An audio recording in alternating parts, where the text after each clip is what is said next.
Şöyle aşkı. Yumurta ye sen. Karnı yakacak çıktı.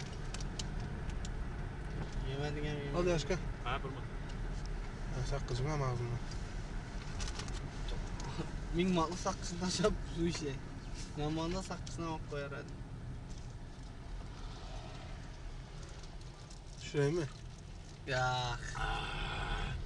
Olmayan kadar. O atası mayını ver de atası yünde koy.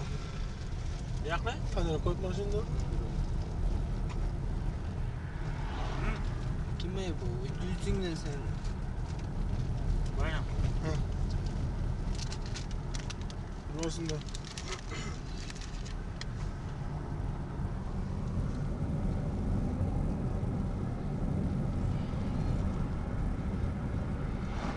Sağ ol.